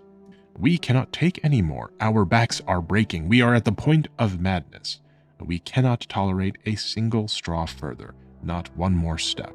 And so every step, every encroachment must be met with overwhelming force, must be pushed back into its place, to preserve society, to preserve our values, to preserve our sanity. It's not really about a wetsuit or anything else. It's about Twitter girls who don't even play the game having more say over its art and character development than we do, when we are the ones playing the games and contributing the funds, and not them. It's about being made subordinate to the whims of women, even in our male safe spaces. It's not really about Megalia, or a little pinch causing us some offense over genitalia. It's what the pinch represents. Disrespect, at a point where we are already disrespected to the maximum amount by everyone around us. It's about a nonsensical rebellion against the system by women who have the easiest role in the hierarchy, eroding the very strengths that empower Korean society and make its cultural exports the envy of the world. We're hurting and we're not being heard. Why can't women just understand that they have it easy, and at the very least, stay quiet if they can't be respectful? It does suck to be a man in Korea. Not to give away too much about myself, but my own culture is not that dissimilar to yours, and I get it. There are a lot of responsibilities that we must bear as men. There are expectations levied on us that we can't meet because the world prohibits us from meeting them, and then we are blamed for the world. Korean society is dehumanizing. You may think to yourself, you men, well, some of the actions we take are a bit over the top, but the ends justify the means. We can't take anymore. It's human nature to judge oneself by one's intentions and others by their actions. When we see a woman protesting the art of a game they don't even play or sneaking offensive hand gestures into art, we see their extremist actions. When we invade the offices of a developer, when we go after an artist on Twitter, we judge ourselves by our intentions. Sure, the artist is the wrong artist, but she's still a feminist, and our intentions matter, not our actions. I want you just for a moment to join me and look at the intentions of the young women in your society. Because just as Korean society places an enormous burden of expectations upon you, the men, your women also suffer from expectations, ones that you might not even be aware of. You say Korean girls have it easy because they don't have to make money, as that's the man's job. Well, they'd like to. But that itself is also a societal expectation that many of these women are trying to break free of. In South Korea, labor force participation by women is nearly the lowest among OECD countries. But the gender pay gap in South Korea is not amongst the worst. It is the actual worst amongst all OECD countries. Duke University's Journal of Korean Studies reports that in Korea, in 2020, the median earnings of women working full-time was 32% lower than men's, which is a much larger gap than the OECD average of 12.5%. Women in Korea hold only 10% of managerial positions in the private sector, when the average for OECD countries is 30%. And perhaps most seriously of all, a disproportionately high number of women work in precarious jobs that pay low wages and provide few employee benefits, little job security, and limited labor rights, which you've seen firsthand as a result of your protests. When the women protest your treatment of Velmori or Teso, they aren't protesting a swimsuit or a hand signal either. They want the opportunity to work and receive equal pay and work in jobs that aren't so-called precarious jobs with low wages and limited labor rights. They want to be artists and developers without fear. They want to be able to engage in the same free speech that you do without being fired or forcibly resigned or harassed. Actions and intentions.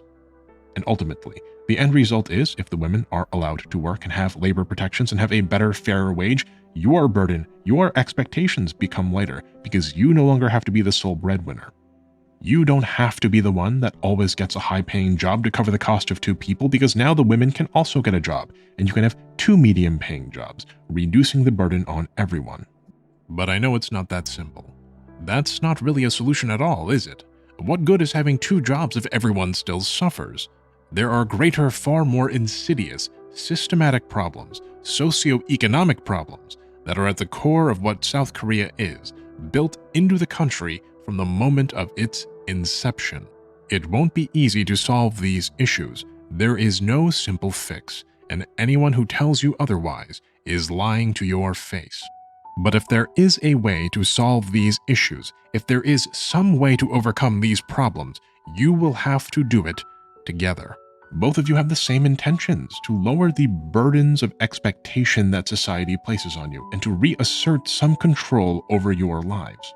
To have the liberty to be people with meaningful relationships and economic security and families, instead of being cogs in a machine that produces for others that what you cannot have for yourselves. In a survey conducted by Pew Research in 2016, it was found that about 7% of American women have received cosmetic surgery. The percentage of American women who have had cosmetic surgery between the ages of 18 and 29 was only 3%. In a similar survey conducted by Gallup Korea in 2015, it was found that 1 in 3 Korean women between the ages of 19 and 29 have had cosmetic surgery. Why is this the case? Korean women are very naturally beautiful. You Korean men, more than anyone, know this to be true. You, the men, didn't ask this of the women, just as they didn't ask you to take the responsibility of being the sole breadwinners. You don't even want them to get cosmetic surgery or have to wear makeup. You think they're lovely just as they are. And they'd love to just be themselves and thereby be able to also lower their standards and reduce the pressure of being perfectly beautiful for everyone. There is so much that the so-called male chauvinists and so-called radical feminists agree on.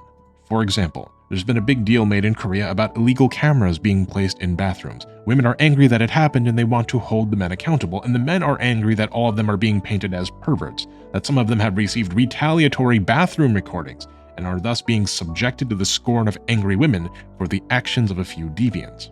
Every reasonable person agrees that this behavior is wrong. It's wrong for women to do to men, it's wrong for men to do to women, and in a reasonable society, the solution should be to work towards the elimination of all illegal bathroom cameras instead of making it about gender conflict.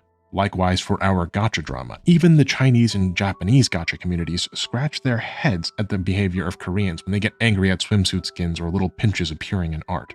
And they, like you perhaps, ask themselves, why is this behavior so irrational? As we've seen, South Korea is a society that is both deeply hierarchical and socially dysfunctional. One is taught that they have power over those below them in the hierarchy, and that if society has disharmony, they should look beneath them in the hierarchy and try to correct the problem. The captain chastises the first officer who chastises the GI on the ground. The chaebols squeeze the government squeezes the middle class working dad beats his son, and the son beats his girlfriend. The angry girlfriend may even go one layer lower and lash out against the LGBT community. Each layer protests the poor treatment they receive from the layer above them. Each one seeks reform. The women seek equal rights from the men seek better treatment from society. Society demands a less corrupt government, and the government wishes to reform the chaebols. But each layer has determined that it is powerless to affect the trajectory of the layer above it, having experienced such firsthand. And so they do what they know how to do, what Neo-Confucianism has taught them, what has been drilled into their psyches. They punch down. This is the crux of the Korean gender war. This is the sad truth around which the entire edifice of this conflict is built. The chaebols rule Korea, and Korean livelihood depends on the continued existence and empowerment of the chaebols. They can control whomsoever they want, even government reformers, through bribes, corruption, or other manipulation. The experience for regular Korean people, and especially young people, is increasingly bitter. The young people, having lost hope in meaningful reform, desperately wish to escape hell Joseon. Those who cannot physically escape will seek out other ways to mentally escape. They'll get super into movies or anime or books. They'll dedicate their lives to a new religious movement, or they'll obsess over their favorite pop stars, bread, and circuses. Or maybe, just maybe, if they're young men, they'll escape by playing gacha games. Games where the women are beautiful and fawn over them, where they can be powerful heroes and make a meaningful difference in a cruel, unfathomably hostile world.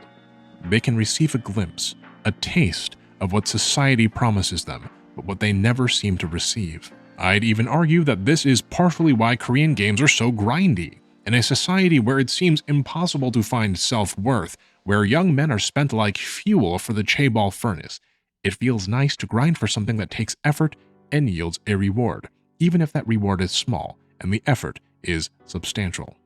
When that little bubble of escapism, that little mental haven is disrupted, even if that disruption isn't real, even if that disruption is just the outside world projecting a shadow onto the proverbial cave wall, the response is very severe. It's not necessarily about women's rights or skins or pinches, but about reasserting control over the very limited things these men actually feel they have control over. And the more control Korean society cedes to these angry men in this gacha gender war, the more control they crave. These young men, having lived their lives with so little control, so little agency, so little power, have both now a vent for their frustrations and an apparent enemy to blame for their suffering. This all seems like a bit of a stretch, Mooney, I can hear you say. Aren't you reaching a bit? Isn't it reductive to take all of the gender war issues going on and reduce the fault to just the insecurities of men and the hopeless state of South Korean society? That's not what I'm saying. The insecurity of men does play a major role, yes, but that insecurity has been very purposefully manipulated, very cynically directed. A house divided against itself cannot stand. A people divided against themselves cannot revolt. Let us finish our discussion of history then, and complete our understanding of the Korean gender war by giving you a glimpse into modern Korean politics. The president that came after Roh Moo-hyun, you will recall, was the former CEO of Hyundai Engineering and Construction, which nowadays has been absorbed by Hyundai Motor Group, the core of the many spin-off companies that together compose the complex web which constitutes the Hyundai chaebol.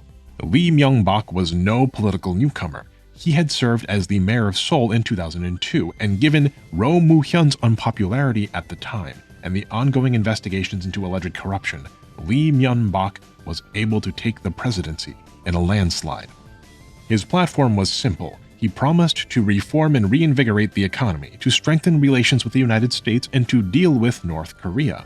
Almost immediately after taking power, though, Lee proceeded to negotiate a controversial free trade agreement with the United States and pushed for privatization of public companies.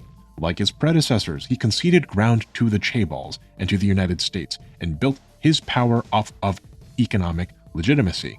But Lee was no reformer at heart. He was of the chaebols and by the chaebols and for the chaebols. He was their man in the chair. Now look, I know I've simplified Korean politics to an extraordinary extent. These leaders are more than just walking corruption scandals. There's a ton of political nuance that I'm not touching upon because they're outside of the scope of this video. But as you will see, corruption runs very deep in the South Korean government and continues to do so to this very day. Lee's presidency came and went, and though allegations of corruption emerged, they never went anywhere. It wasn't until 2018, in the wake of another corruption scandal, which we'll soon get to, that Lee Myung-bak was investigated and eventually arrested and sentenced to 15 years imprisonment on charges of corruption. Reuters reported at the time that the Seoul Central District Court found Lee guilty of embezzlement of about 24.6 billion Korean won, about $21.77 million, from a private auto parts maker headed by his brother. And he also accepted bribes from Korea's largest chaebol, Samsung, and from other capital interests as well. But Lee's corruption pales in comparison to that of his successor, the first female president of South Korea and the first female head of state in East Asia, Park Geun-hye. South Korea has woken up to its first female president-elect, and some people here on the streets of Seoul think that she may be able to do a lot to try and help the lives of women. Now, Park was already a well-known politician in South Korea prior to her becoming president. She was defeated by Lee Myung-bak, the former president, in their party's last primaries, and so her name was already very well established amongst the voting public and particularly in the conservative GNP party. If you don't recognize the name Park Geun-hye, if you don't know what happens next, then prepare yourself. The truth is sometimes kookier than any fiction can be. Park Geun-hye is the eldest daughter of Park Chung-hee, the dictator, the one who most masterfully wielded the chaebols. And Park Chung-hee was once friends with one Choi Tae-min, the leader of a new religious movement called Yongsaegyo, the Church of the Spirit World, and an alleged Maitreya, or future Buddha. Choi Tae-min, in part through his friendship with Park Chung-hee, amassed an enormous amount of wealth and power in South Korea. Park Geun-hye's mother, the then wife of Park Chung-hee, Yuk Yong-soo, was assassinated on August 15, 1974, after a failed attempt at assassinating Park Chung-hee went awry.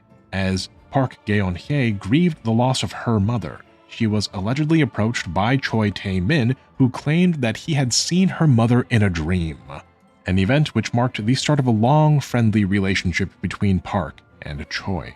Choi Tae-min had many children, one of whom was Choi Soon-sil, a prominent and powerful businesswoman who served as Park Geun-hye's right-hand woman. And Choi Soon-sil had a daughter named Chung Yu-ra, who loved horses. She was a gold medalist at the 2014 Asian Games in dressage. In 2015, Chung was admitted to Ewha Women's University, a highly prestigious school. The Korea Herald reported that the chief of admissions at the university ordered interviewers to, and I quote, select a person who brought an Asian Games gold medal. None of the other candidates were permitted to bring a medal, but Chung brought hers in violation of school policy and was selected. An audit later allegedly discovered that the interviewers purposefully gave other students lower scores to help Chung with her acceptance. It wasn't enough just to graft Chung into this school, they torpedoed the futures of regular young Koreans who had otherwise done everything right. During her time at university, Chung was marked as present for only 8 classes over 3 regular semesters. She never did her homework, she didn't take any exams or turn in assignments, and yet she reportedly received stellar grades. In one instance, one of Chung's professors was found to have done an important project for her, submitting his or her work as Chung's own. Students at this highly prestigious, extremely exclusive school, being amongst Korea's best and brightest, quickly noticed the preferential treatment that Chung was receiving, and they staged protests. Pursuant then to all of this negative attention, the Korean cable TV network JTBC opened investigations into both Chun and her mother Choi Soon-sil. By sheer luck, JTBC obtained a discarded tablet once owned by Choi Soon-sil, and on this tablet, JTBC discovered drafts of 44 different speeches and other statements that President Park had made. Choi received many of these speeches days or even hours prior to their delivery, and certain passages in those speeches were marked in red. This powerful businesswoman, this daughter of a cult leader, had access to extremely privileged information and was editing the speeches and directing the policy of the president. This discovery struck South Korea like a lightning bolt, and mass protests erupted, followed by investigations of both the president and her staff.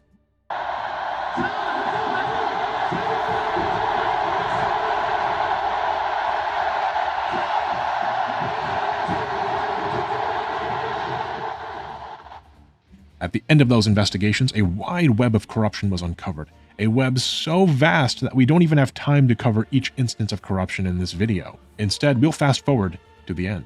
Park was successfully impeached, and both Choi and Park were brought before the Seoul Central District Court. Many of Park's associates, ranging from her personal aides to high-profile government officials to business tycoons, were jailed for corruption. Most notably, Shin Dong-bin, the chairman of the fifth largest chaebol in Korea, Lotte, was sentenced to 2.5 years in prison for offering a bribe of $6.5 million to Choi and Park. And Lee Jae-yong, the then vice chairman, now executive chairman of the largest chaebol, Samsung, was convicted of bribery, embezzlement, perjury, and other charges. Lee Jae-yong had made payments of over $36 million to foundations owned by Choi, and had given a prize horse and several $million to Choi's daughter as well. He did this in order to secure government support for a major restructuring of Samsung, which just so happened to allow Lee to become the head of Samsung later down the road. Park herself was convicted of abusing her power to extort money from companies, of unlawfully pressuring Hyundai to sign a deal with a company owned by Choi and forcing them to run ads for her company, of soliciting that bribe for $6.5 million by Lotte, of forcing a telecom company to hire a close friend of Choi's, of leaking 47 confidential presidential documents to Choi, of various bribes surrounding Samsung, of receiving bribes from the National Intelligence Service, the Korean equivalent of the CIA, and more. Choi was sentenced to 20 years in prison and a fine equivalent to $16.6 million US. Park was sentenced to 24 years in prison and a $16.6 million fine as well. Seems like a stunning victory for the Korean people, right? The corrupt president has been removed, the influence of the chaebols has been gouged out of the government, and now things will be better, won't they? The people are back at the top of the hierarchy now, aren't they? Well, no. I'm afraid not. The next president was Moon Jae-in. He came from the opposing political party and was not a conservative but a progressive. He ran on a platform of reforming the chaebols. He raised the minimum wage by more than 16%. He lowered the so-called maximum work week from 68 hours to 52 hours, which I will note for the record doesn't actually mean one only works for 52 hours a week. He was also in power when COVID-19 struck Korea, and his leadership is credited with substantially reducing the impact of the virus on Korea. But despite his attempts at economic reform, the chaebols were far too powerful. Although Moon himself managed to avoid allegations of corruption, members of his government, including his direct appointees, were not so fortunate. Consider Cho Kook, Moon's appointed Minister of Justice, who allegedly conducted illicit business activities and was sentenced to 2 years in prison for falsifying documents showing his son had completed a prestigious internship that he never actually did, and for forging his daughter's academic credentials. You tell me, how is the average Korean supposed to compete with behavior like this? Moon Jae-in became president on May 10, 2017 and served until May 9, 2022. On February 13, 2018, Shin Dong-bin, the head of Lotte, was sentenced to 30 months in prison pursuant to the bribe issued to Choi Soon-sil in exchange for licenses which would allow Lotte to operate duty-free stores. On October 5, 2018, a South Korean appeals court agreed to suspend his sentence to time already served, thus setting him free. He remains the CEO of Lotte to this very day. Lee Jae-yeon, head of Samsung, was convicted on August 25, 2017 and sentenced to 5 years in prison. He was let out on parole by the Seoul High Court, pursuant to a suspended sentence after just 11 months. The Supreme Court reviewed the case and remanded it to the High Court in 2019, and Lee was sent back to jail briefly following a retrial. Yet he would be released again on parole shortly thereafter. On August 12, 2022, Lee Jae-yeon was pardoned by current Korean President Yoon Suk-yeol. Lee maintained control of Samsung throughout his brief time in and out of prison. PBS reports that business leaders and politicians had called for Lee's pardon. Justice Minister Han Dong-hoon stated at the time that the pardons were, and I quote, aimed at overcoming the economic crisis through encouraging business activity, It was just like what happened to the industrialists under Park Chung-hee, imprisoned, fined, and released in exchange for their cooperation. Wield the scepter, gain legitimacy, empower the chaebols, feed the beast. On December 23, 2021, President Moon Jae-in granted a special pardon to former President Park Geun-hye. This is what he said concerning the pardon. "We should move into a new era by getting over the pains of the past. It's time to boldly pull together all our strengths for the future rather than fighting against each other while being preoccupied with the past." And believe it or not, even former President Lee Myung-bak received a pardon. Remember him? The president who was the former CEO of Hyundai and who took bribes from Samsung amongst other crimes of corruption? He too was pardoned 1 year later on December 27, 2022, by current President Yoon Suk-yeol. After all the smoke and mirrors, after all the pomp and circumstance, nothing changes. The hierarchy reasserts itself into the proper order, and the tensions grow. And this brings us to the very end of our history lesson with the aforementioned current president Yoon Suk-yeol, a very staunch conservative who has promised exactly the same thing that each of his predecessors has. He promised to fight inequality and unemployment, and fight corruption. But he has also promised economic deregulation and a hardline stance against feminism.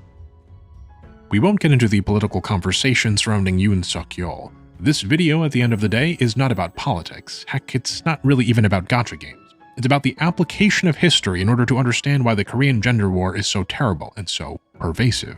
Korea's Neo-Confucian hierarchy has been hijacked by chaebols. Everyone in South Korea knows that the chaebols are an enormous problem in need of reform, but the issue is too deeply entrenched to reform in any obvious way. The nation's desperate and genuinely forsaken young men seek to resolve the insecurities in their lives by punching down.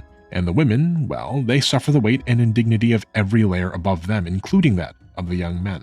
The chaebol captured government, with its CEO princesses being given horses and university admission, its endless corruption scandals, and its corporate power brokers, has figured out too that deflecting the anger of society towards the lower levels of the hierarchy, directing the anger of these young men towards young women, is not only the easy way out, but the culturally organic choice. And all the while, the problems don't actually get fixed. The status quo reasserts itself over and over, and the tensions build. The corrupt officials are pardoned. The corrupt businessmen are let go with more power than they had before.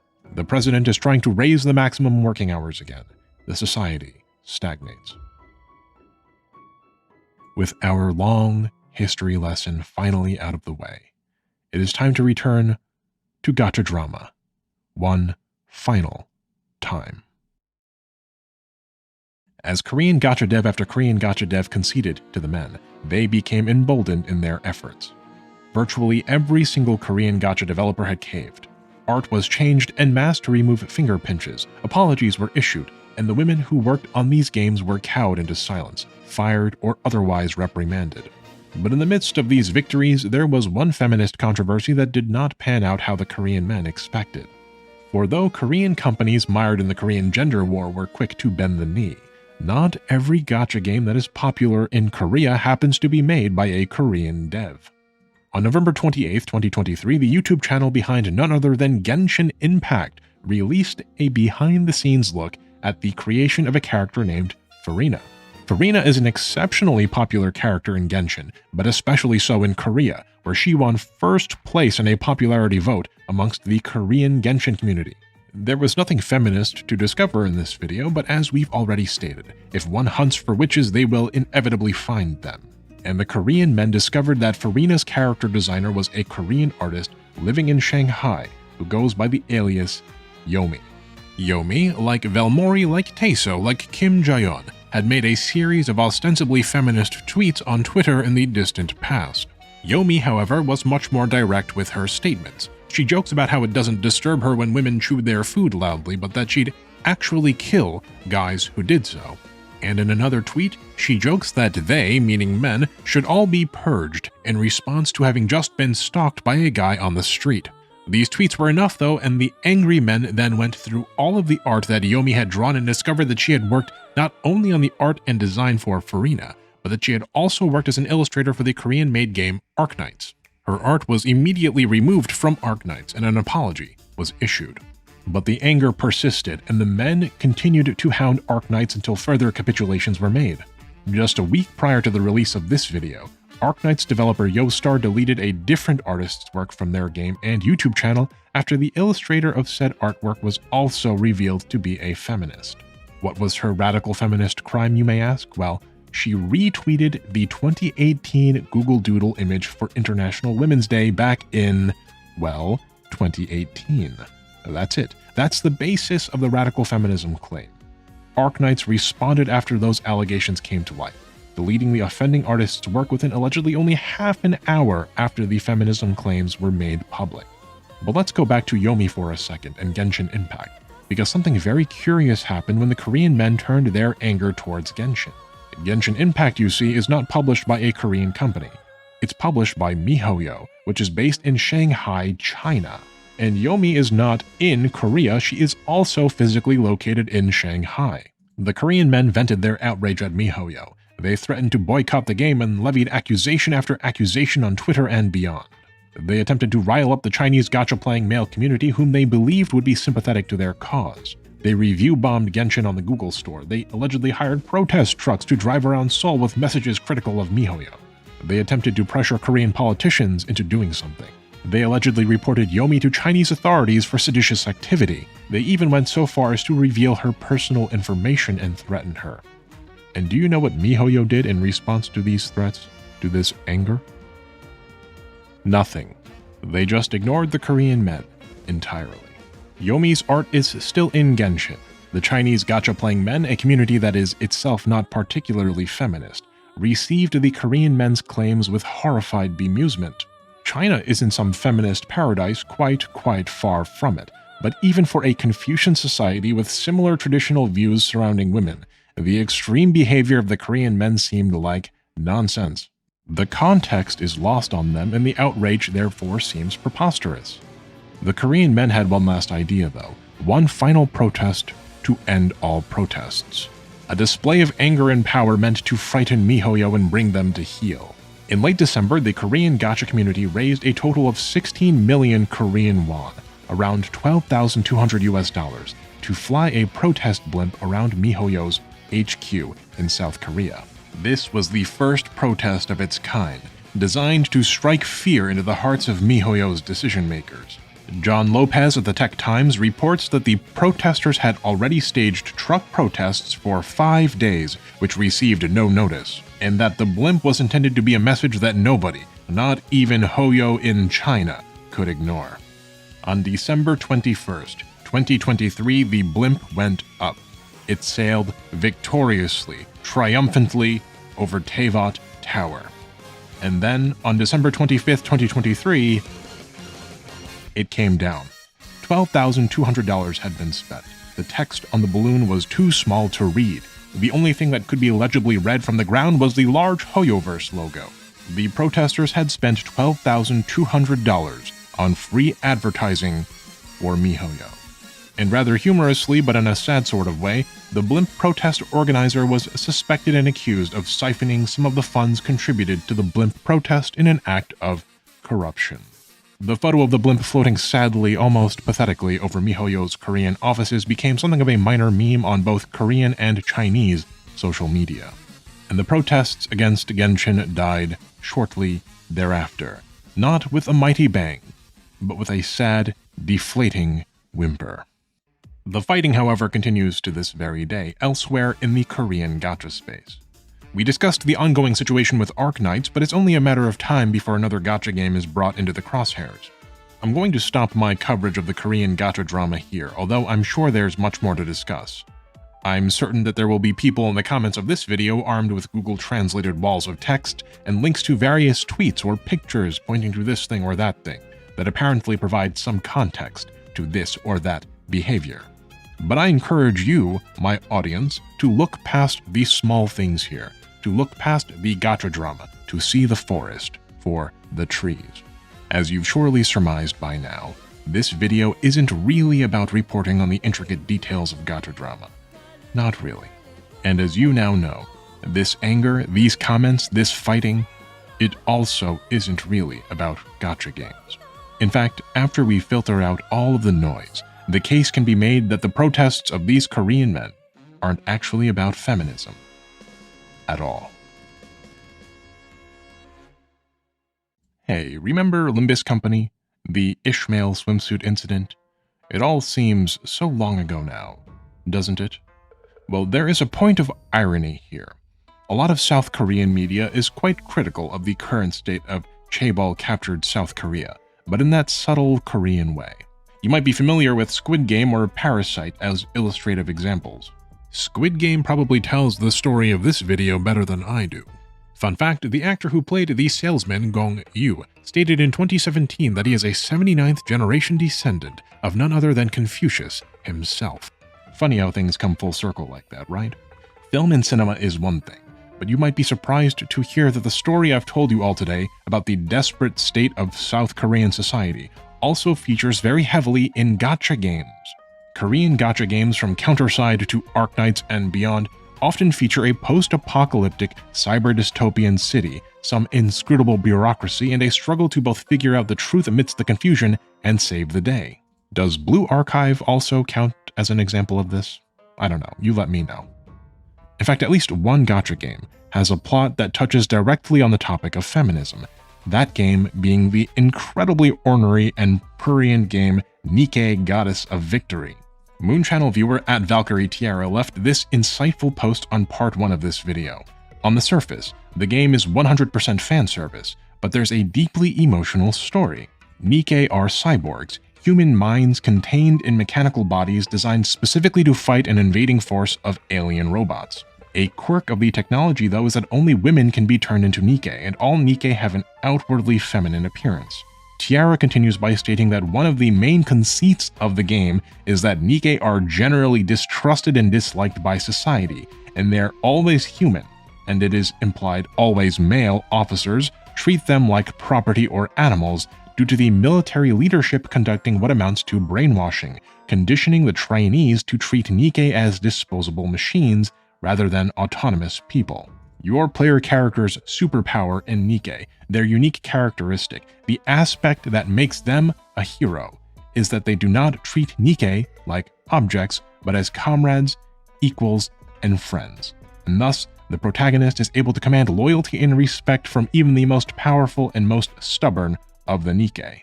Nikke is, at least from what I've seen, the most unabashedly raunchy, major gacha game. And yet, you know what fandom hasn't had a feminist witch hunt that I could find? The Nikke fandom. The Nikke team's most recent controversy was designing a character that resembled another artist's work too closely, as Hideo Kojima intended. Prurience and feminism can coexist. You can have your cake and eat it, too. There is, of course, another gacha game that, more than any of the others, speaks directly about the problems in South Korean society, about corporate culture and the hyper-competitive nature of life and the strict social hierarchies and the impossibly labyrinthine bureaucracy reinforcing the tragic status quo. And that game is Limbus Company. If one actually pays attention to the plot of Limbus Company, if one looks past waifus and husbandos for a moment, Limbus Company is also a critique. I'm going to quote here one Jane John, a Korean developer who left Korea 15 years ago, who begged her mother to let her leave Korea to go anywhere else. She summarizes the plot of Limbus Company thusly. The games are set in a place known as the City, in which giant corporations have absolute control over their territories. All morals are thrown out the window in pursuit of profit, with people who are blind to the disgustingly ugly truths of the world, desperate to join the corporations and escape abject poverty, crime, and horrors that lie in the lower caste of society, perpetuating the cycle of misery, despair, and hatred. The world of Limbus Company is merely an interpretation of South Korean reality. For the Korean men watching this video, angry perhaps, frustrated with its content, let me ask you something. If your demands were met, if Korean women acted exactly how you wanted them to, would your situation improve? What are your demands? Respect? Fewer kimchi women and more sushi women? A return to a more polite, old-fashioned Korean society? Let's say you get exactly that. What now? Will subservient women get you a girlfriend or a wife? If the women choose to leave instead of marrying you, will you force them to stay? Will you take their passports away? Let's say that the situation for Korean women regresses to the point where arranged marriages become typical. Even then, will you have a wife? Will there be enough people left in South Korea? Because let me tell you something that you might not know. In the rest of East Asia, amongst the East Asian diaspora, and even in many Southeast Asian communities, parents often give their daughters the Korean talk. Mothers and fathers in Japan, in Taiwan, in mainland China, in Singapore, in Vietnam, and beyond all tell their daughters the same thing. Be careful when you date and do not marry mainland Korean men. You will be treated like a possession. You will be abused and kept subservient. You will be set to labor by his family and subject to his expectations and whims. Don't marry Korean men. It's not fair to apply such a standard to all Korean men, of course, but this perception, this stereotype, does exist. If you have received the talk, share it in the comments, let them see. Something has got to give. Will the forced respect, will the domination of women raise your wages? Will it reduce your workload? Will it make your lives less competitive, less miserable, less unfair? Will it prevent you from getting conscripted? Will it prevent the sons and daughters of chaebol businessmen from cheating their way into universities and into prestigious careers? There is no question. You are treated unjustly. Absolutely. The situation in South Korea for men, but especially young men, is untenable, unbearable, and unfair. Life in Korea for a man is hellish. But it's not the women who are holding you down. They don't have the power to do that. And their experiences are just as hellacious as yours, if not more so. The real problems in your society are not beneath you, they are above you. I cannot tell you how to resolve those problems, but I can tell you that acting like crabs in a bucket, pulling each other down, prevents anyone from escaping hell. But here's the thing. Although the situation seems hopeless, although you may feel powerless and without agency, the truth of the matter is this. You angry young men and angry young women have forced powerful companies to capitulate, to issue apologies, and to make concessions. Not unlike your gacha heroes, you have more power than you think to right society's wrongs. As such, the top of the hierarchy benefits from keeping you apart and fighting. Confucian society isn't evil, but it has its exploits. If you become aware of them and can fight against the utilization of these exploits by the powerful, you Korean men and Korean women can build a better society and a brighter future for everyone. The brighter future that the men and women of the land of the morning calm so rightfully deserve. I've been your host, Mooney. This episode was incredibly difficult to produce, but I hope the result has been worth it. A special thanks to Moon Channel's generous patrons, to thumbnail artists Larita Shine and Bobber WCC, to Piercing Sight, and to all of you viewers. Thank you for tuning in to Moon Channel. A long, long time ago, I can still remember how that music used to make me smile. And now I knew if I had my chains, that I could make those people dance, and maybe they'd be happy for a while. A February made me shiver with the paper I deliver. Bad news on the doorstep. I couldn't take one more step. I can't remember if I tried when I read about his widow bride. Something touched me deep inside the day the music died.